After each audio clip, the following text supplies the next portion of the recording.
Welcome to Talking Pictures Trivia as we venture into our sub-series, Talking TV Trivia. Whenever there's a TV show that catches our attention, this podcast picks a season and explores each episode through trivia. I'm today's host, KJ, and with me is... Tom. Nick.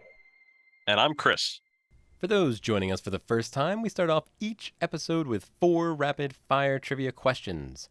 The first question is worth 1 point, and each question after that is worth 1 more point.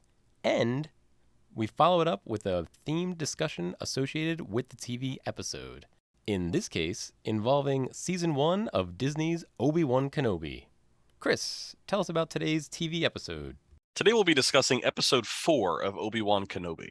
This episode was directed by Deborah Chow and written by Joby Harold and Hannah Friedman.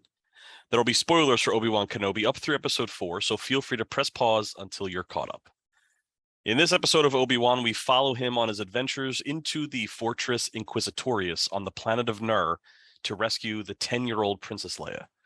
Before freeing Leia and escaping with Tala, Obi-Wan finds a vault full of fallen Jedi. Also, Reva reveals to Vader that she has a tracking device on Leia's droid, Lola. It's time for Question 1. What is the first thing Obi-Wan says after he gets out of the Bacta tank? I have a clue. It's very similar to something Finn says after coming out of some kind of healing tank in The Last Jedi. Locked in. Locked in. I have no idea. I'm getting a rash. I'm not. Locked in. All right, Tom, what do you have? I'm gonna say. Where am I? And Nick? Where's Leia? Chris? I have Where's Leia as well. All right, points for Nick and Chris. It is indeed Where's Leia? Just like Finn. Where's Rey? Ray. Yep, same. I didn't. Does Finn go into a tank at some point? Nah, it's Even better. yeah, it's He's wearing a rubberized see-through plastic suit that's full of Bacta as opposed to being submerged in a tank.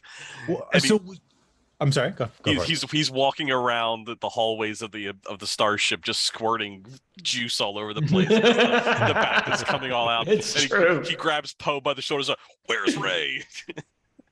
So wait, what is Bacta? It's a healing agent. It's just the easiest way to explain it. Mm-hmm. A healing liquid. but it can cause a Bacta rash, Tom. It's I actually would like to interrupt this regularly scheduled trivia to ask you all a quick trivia question for 0 points. What was the original color of Bacta intended to be? I'm gonna say white. Indigo. Wow, I feel like the two jokes are Blacta or Blanca. White. The answer, none of you got any fake points because there were no points either way. The answer is actually red. So there's some preliminary sketches of the red Bacta tank, but it just didn't work or something. But It yeah, would look like it a was supposed vat to be of red. blood. Exactly. Yeah. It Yeah, looked like it was there was supposed a to be red. room or something. Yep. True right. story. Red's very Sith too, so that wouldn't. Oh, Yeah. I'm talking back in the day too. We're talking original Star Wars. Yeah. There ain't no healing being done by the Sith. It's time for Question 2. After Reva says they're all on the same side, Leia agrees to tell Reva where the rebels are. Under what condition? Locked in. Locked in. All right, Nick, what do you have? She has to tell her father first. Chris? She has to tell her father, Senator Organa, first. Tom? Yeah, I have the same thing. She has to tell her father first. All right, points for everybody. It's time for Question 3. Toward the end of the episode, our heroes are rescued, but Wade does not make it out. What does Tara say they are now, after all? Locked in. I know the line. I just want to make sure that I got it exact. Locked in. All right, Nick, what do you have? Soldiers. Chris? I guess we're all soldiers now. Tom? I have the same thing. All I right, guess you're points for soldiers everybody. now. Oh, I just wanted to make sure I had the right version of that. It wasn't Rebels. Too early for that. Going into the final question, Nick and Chris are tied at full points, and Tom is 1 point behind. It's time for question 4. Obi-Wan has to traverse hallways in the Imperial base. What kind of droids is he avoiding? Locked in. No freaking idea. I could describe it if you like. Or do you want a number? Do you want like a serial code? The description would be great. It's not going to be worth any points. I'm locked in. I'll lock in too, sure. Tom, what do you have? So it's like a floaty. So he just kind of floats around and he looks around and he's always looking in the wrong direction until the plot needs him to look in the right direction. And it's a little bit of a dummy droid, right? It just kind of, it looks almost like a spider, but without the legs, the way it moves. It has that kind of floating thing. I'm going to call it a 4, 3, 2, 1 droid. A 4, 3, 2, 1 floaty dummy droid. Floaty dummy spider droid. Nick? I really don't know how specific you want, but I believe they're called sentry droids. Chris? I believe what you're looking for is seeker droids. And the episode goes to Chris. Those were the droids I was looking for. Seeker droids. Sentry, seeker. Oh, so close. Congratulations to Chris, our winner. Thank you. Thank you. Actually, he was flawless. He Yeah. was flawless. Across the board. We'll be diving into our topic of the week, our princess, our general, right after this break. Join another Talking Studios production, Limited Lexicon, where we play through text-based adventure games. Text-based adventure games were computer games from before computers had graphics. The game uses text to describe a scene, and the player types back how they want to interact with the game. I'll read the text from the computer, and my co-host will feed me commands. This season, we're playing through The Hobbit from 1982 on the ZX Spectrum. Here's a quick sample. I thought a lot about our first command, and I think it should be no print because we don't want to print things as we're going along. I think by default, it's not going to print. And even if I did type print, where is it going to print to? 1982? I would imagine if we go west, we're going to be south of the troll, right? Just south of the troll land. Yeah, let's try it. You go west. The troll's clearing. The visible. Oh, we died. Oh. All right. The troll saw us and killed us. So I think we have to say the answer to the riddle then. The answer is dark. Say dark, I think. Talk to what? Gold. Say Gollum dark. You talk to Gollum. Thorin says, hurry up. And we died. And we died. So we went northeast last time. So let's go southwest. You go southwest. Visible exits are north, northwest. You see the valuable golden ring. Oh. We're ending it here. That's Wait. perfect. Oh, That's right. perfect. Limited Lexicon, coming to your podcatcher and YouTube in late 2022 by Talking Studios. And we're back. So guys, today I wanted to talk about Leia. How was she in the show? Did we see her early beginnings? Does it match up with the Leia we know in 4, 5, 6? What do you guys think of Leia in the series so far? I originally wasn't a huge fan of it. Like in the early episode 1, when they do the swerve and you realize that you're not going to be hanging out on Tatooine with Luke, I really enjoyed that. I was like, oh, this is fantastic. This is how you get Obi-Wan off that planet and expand a story for him. Then they started talking about the Leia thing, and I think we talked about either episode 1 or 2 about the precocious youth and how like that's kind of a trope that's a little bit harried here. And I think it started off that way, but I do think that they really gave her some good character development. I don't want to critique a 10-year-old actress because I didn't love her at all moments of this, but she is of course very, very young, so there's no need to critique her. She probably did exactly what they asked her to, and she did her best. But I do think that they did a good way of portraying Leia as this leader, this future leader, this person that could rally the masses, this person that cared about other people, on the ship. I believe in episode 4 or 3, she's showing her droid to other kids that are scared.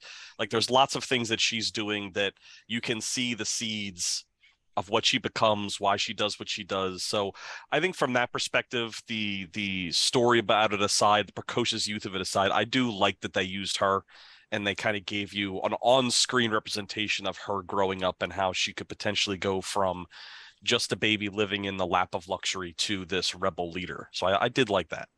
What I did enjoy was the fact that even though we know later that she is somewhat force sensitive, okay, she is force sensitive, that her ability to read people actually has nothing to do with the force. She's actually just very gifted in that sense, because otherwise the Inquisitors would have noticed this. Heck, Vader would have noticed this, you know? So I like how they showed that that just happened to be an innate skill, not necessarily a force power. Yeah, I kind of find her irritating. I'm sorry. It's not the actress. I think the actress is fine, and she's also very adorable. That little girl is a cute little girl. She does what she's being asked. She performs the scenes well. I think it's just the I think there's a sort of properness to the way the role's written. She is not monarchical in any way, even though she actually is a monarch. She's or part of the monarchy. She's a princess, but she asks people, just call me Leia. I'm just Leia. And she also knows what to say. She has certain skills that save the day, as we see in episode 5. And there's a sort of adultness and adultness that I found annoying. And also she has all of the qualities that make her a hero right there. There isn't really a need for her to grow or develop. And she doesn't really. She's already kind of perfect the way she is. And so it seems like the point of her in the show is to meet Obi-Wan and learn who Obi-Wan is so that she could rely on him for that opening plot point in episode 4. However, outside of that, I don't think she really develops or learns anything new. She already knows everything she needs to. I'm trying to focus on the positives because I had some of the thoughts it seems Chris may have had. But the whole point with her character is we're supposed to see she's a very gifted youth. She is the youngest senator to ever come about. So we get it. She's really talented and well-spoken. But that's the Leia we know. So you're right. She doesn't really grow that much. It's kind of this is what she does, but she is that plot device to move all the other pieces around her. Yeah, the only growth is there's a few times where she's kind of arrogant on Dayu, especially with Obi-Wan. And then at some point she breaks down and is like, I just want to go home. Like, this was a mistake.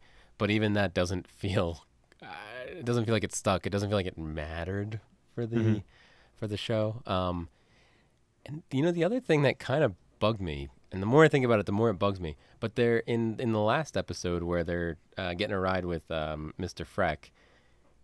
She starts asking about the Force, and Obi-Wan doesn't say, "Oh yeah, maybe I should train you." Right? He's obsessed with training Luke. He says to Lars multiple times, "Hey, I got to train this dude." And now he's got another Skywalker in front of him, and he's like, I'm just going to ignore this. Like, why? That's a good point. Yeah. So her father brings it up that she's also important, needs to be protected. The only thing is, I think she's more in the public eye, whereas Luke is hidden. So if all of a sudden he started training her, she's of a prominent family, the secret's out, the Inquisitors are coming in. And again, I'm taking some liberties here, but that's the only thing that I can justify aside from just retconning the whole Star Wars original trilogy. I also don't think I think like Nick alluded to, her force powers aren't as on Front Street. Like her first powers are intuition and being able to like kind of read people and know what they're thinking. They're almost like mind reading to a certain point. Whereas Luke, it's I'm going to pick up this rock with the Force and I'm going to make it float in the air. Like there's one thing that you can see versus one thing that you can maybe see if you look hard enough, but it's not really blatantly in front of your face that you can see it. I think that's another reason why he doesn't just jump on the fact that she is Force sensitive. And he knows this because he compared their midichlorians. Luke had the one with the rocks. Absolutely She right. had. They're 10. How could he know this? Off screen, he's drawing blood. You don't know. Oh god, yeah. He's getting regular blood updates from. But her grandfather is a midichlorian, right? Are we led to believe that? No. She Well, doesn't- Yeah. I never thought about it that way, Tom, but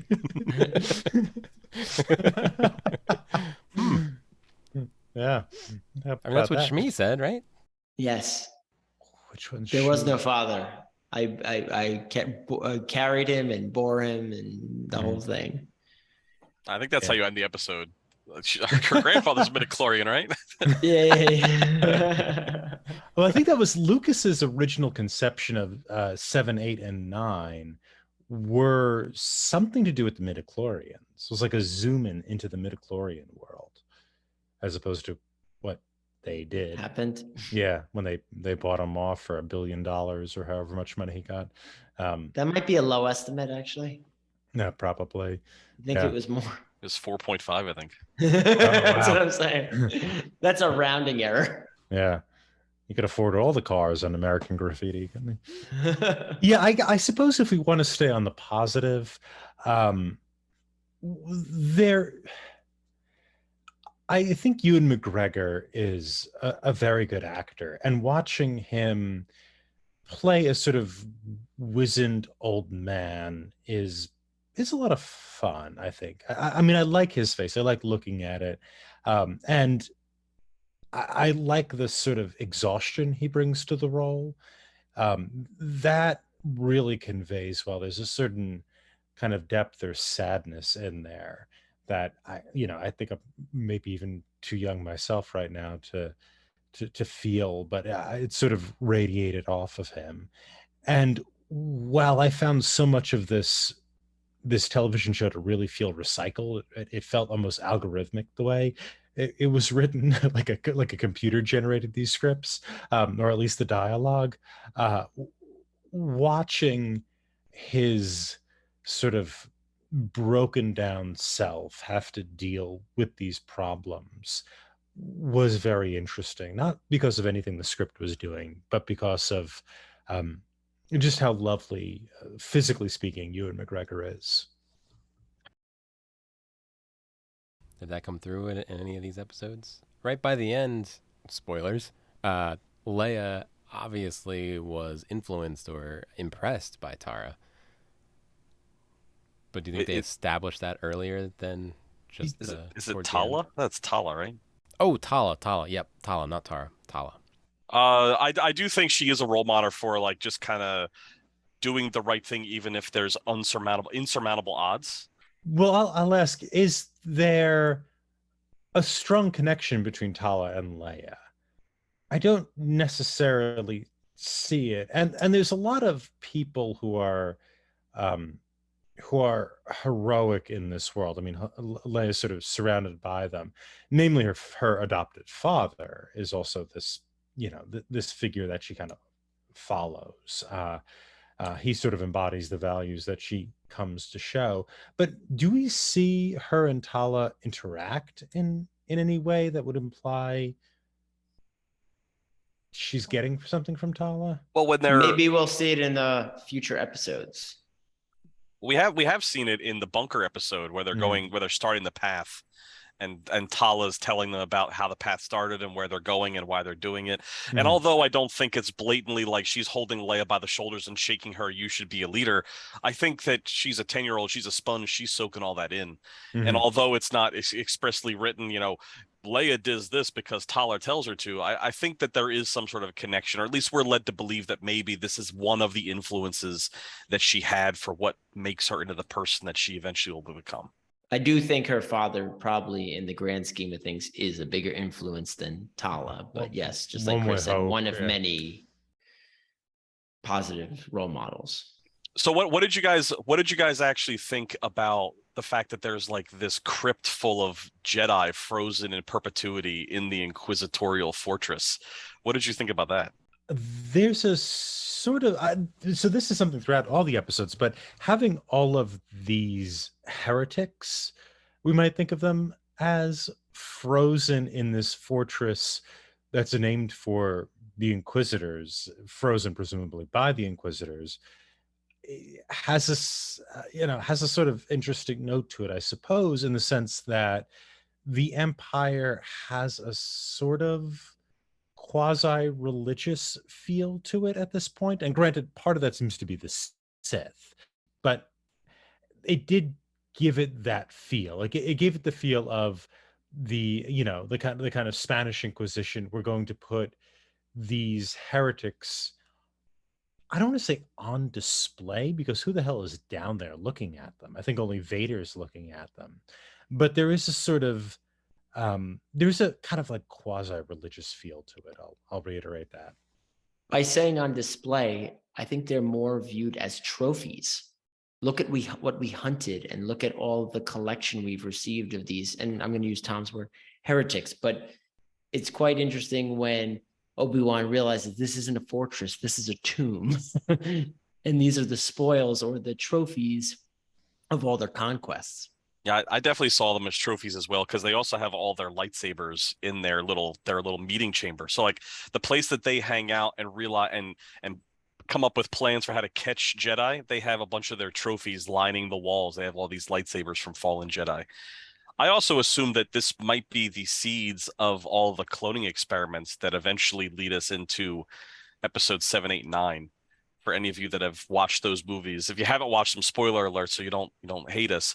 But in 7, 8, 9, it's brought to our attention that the Emperor, even though he dies in Return of the Jedi, comes back, and it's through cloning, presumably through unnamed midichlorians or something of something of that matter. So I thought that this was a way of saying that this is how they were beginning their experiments to make Snoke, and how they were beginning their experiments to eventually bring the Emperor back.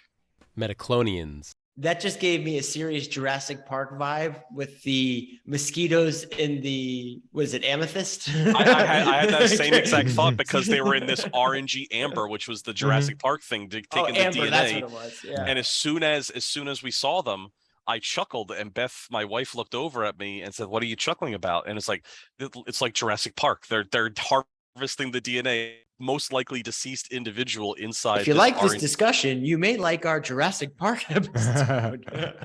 Well, I wanted to ask the Star Wars geekazoids among us, if that's the appropriate term.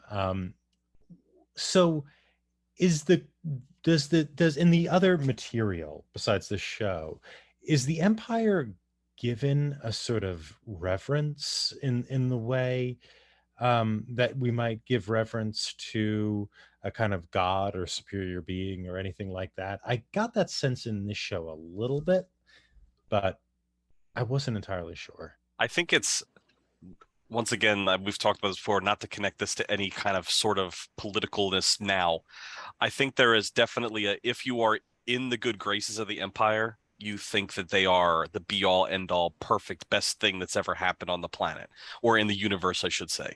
That the fact that you are prospering means that the Empire is the best thing ever, and that it should continue in perpetuity forever. And the Emperor is not a god, but the Emperor is a person to be revered because he is making you and yours better. But there's definitely a section of people that are on, say, the outer rim, to use a Star Wars term, that are feeling left behind, that are feeling marginalized. Mm-hmm. And they do not like the Empire because they see what it has done in order to make the universe better for the elites. So the elites are kind of on their ivory towers at Coruscant, living life to the fullest, eating the apple from the top of the tree, and everybody else is suffering because of it. And I think Star Wars in its entire, like all the different wars that have coalesced, have been because the have-nots have gotten fed up with the ruling elite in that sort of way.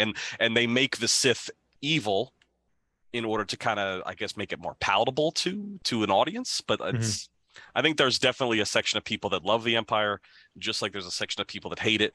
But in all the media that we see on TV and movies, you don't see that portion of it. You don't really see the people that love it, except on, I guess now that I say that, Canto Bight, the casino scene. Like those are definitely people that love the Empire because they are living, breathing embodiments of greed and overindulgence. They love both sides too, because remember when they steal that ship, they were selling both ships to the rebels as well as the First Order in that time frame. So, War sells. So Yep. we're dealing not with a sort of quasi-religious thing, but a sort of patriotism, rather. I would say 90% of the people, not maybe even more than that, 95% of the people in the universe are thinking of this as like a patriotic thing. There are very few that would think of it as kind of a religious thing. Like we see the religion of the Jedi and the Sith and how they are diametrically opposed, but I think the common person just sees it as a political machination. Like I'm doing well, I'm prospering because the Empire is great, or I'm not doing so well, and I want to rebel. Would the Sith see containing Jedi as in some sort of religious context, or is it just, well, we have the trophies of our enemies? Sith or Empire, because Right, the Jedi were used as a scapegoat when the Emperor declared himself the Emperor. Like they said that the Jedis overstepped their bounds pretty much. So it's not really a religious war. He was doing that to cull all the knowledge before his rule. And within what, a decade or so, or is it 2 decades by the time the movie's like, Jedi are just myth and legend. They don't even, like, it was like they never even existed. This show takes place 10 years after they started slaughtering all the Jedi. So there's still some remnants of them floating around, but within another 10 years, they're gone. So it's not the religious aspect. It's just another thing for him to have control.